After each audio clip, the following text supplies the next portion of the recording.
वाली नजासत अगर कहीं लगी हो तो कहते हैं 3 बार कपड़े से उसको या किसी चीज़ से पोंछ दें, साफ़ कर दें तो वो पाक हो जाती है। जैसे ये बिल्कुल चिकनी सतह है इसकी, इस पे नजासत गिरेगी तो चूँकि मसाम नहीं है, ये जज़्ब नहीं करेगी नजासत को, तो इसको पाक करने का तरीका एक तो पानी बहा दें, और ये दूसरा तरीका ये है कि कोई टिशू वगैरह लेकर एक दफ़ा उसको साफ़ करें, फेंक दें, फिर दोबारा दूसरे टिशू से, तीसरे टिशू से, हत्ता कि जब नजासत की स्मेल और रंगत वगैरह बिल्कुल नज़र नहीं आ रही तो उसको पाक माना जाएगा। वो कहती हैं तो नज़र आने वाली नजासत के बारे में है, जो नज़र ना आए उसके बारे में क्या हुक्म होगा? तो यही मैं उनसे क्वेश्चन करने लगा था कि नज़र ना आने का क्या मतलब है, ये मुझे समझ में नहीं आया। अगर तो ये कह रही हैं कि नजासत तो कहीं गिरी है यहाँ पर, लेकिन किस मकाम पर है ये पता नहीं। जैसे बच्चे ने पेशाब किया और छींटे इधर भी आके गिर गई मसलन टेबल पे और उसकी सतह बिल्कुल चिकनी है, अब वो कहाँ कहाँ है ये पता नहीं, तो क्या हुक्म शरअ होगा? अगर ये कहने का मकसद है तो फिर ये इसमें हुक्म ये होगा कि आप पूरी को एक दफ़ा जैसे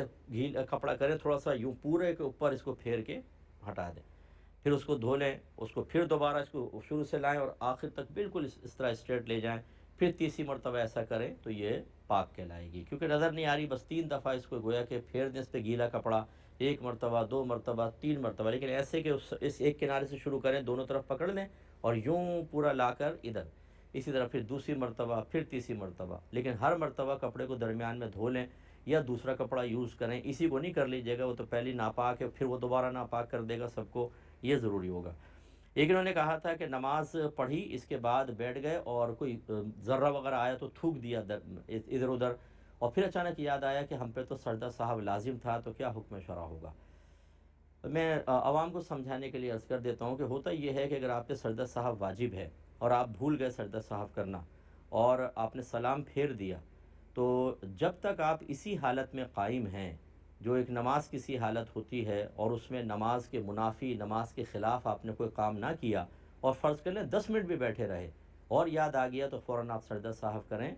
ये सरदा साहब उसी नमाज का हिस्सा माना जाएगा और जो कमी कोताही रह गई थी उसका तदारुक हो जाएगा। लेकिन अगर आपने सलाम फेर के ऐसा कोई काम कर लिया जो नमाज के मुनाफी है, मसलन उठ के चल पड़े, किसी से दुनियावी बातें कर लीं, कुछ खा लिया, पी लिया, लेट गए, साफ सो गए, तो फिर ये इतना ये ऐसे फ़स्ल बिल अजनबी कहते हैं इसको, एक अजनबी फासिल आ गया दरमियान में कि अब वो आपका सरदा साहब करना उस साबिक़ा नमाज के वाजिब के तर्क का कफ़ारा नहीं बन सकता, बल्कि नमाज दोबारा ही पढ़नी होगी। लेकिन जो आपने कहा कि थोड़ा ज़र्रा मुँह में आया फेंक दिया, ये कोई इतना बड़ा अमल नहीं है कि जो नमाज के मुनाफी ऐसा हो कि आप सजदा साहब करेंगे तो नमाज का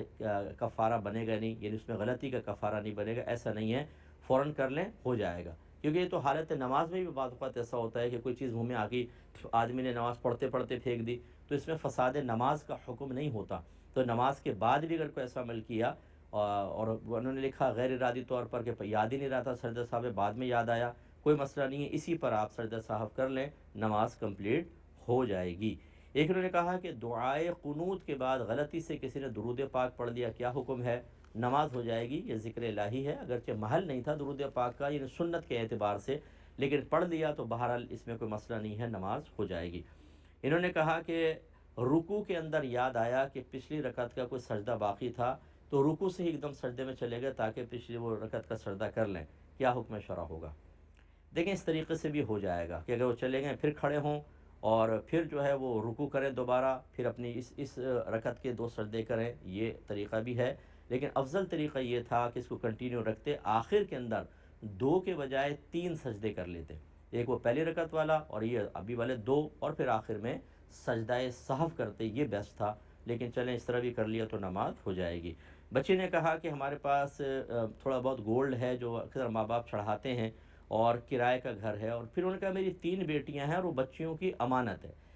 ये अच्छी तरह याद रखिए कि अगर आपने दिल में क़स्द इरादा कर लिया कि ये सोना बच्चियों का है, तो बस वो बच्चियों का हो जाएगा, चाहे उनको बाकायदा कब्ज़े में ना दें। अगर वो नाबालिग बच्चियाँ हैं, जैसे आप बता रही छोटी होंगी मेरे ख़्याल में,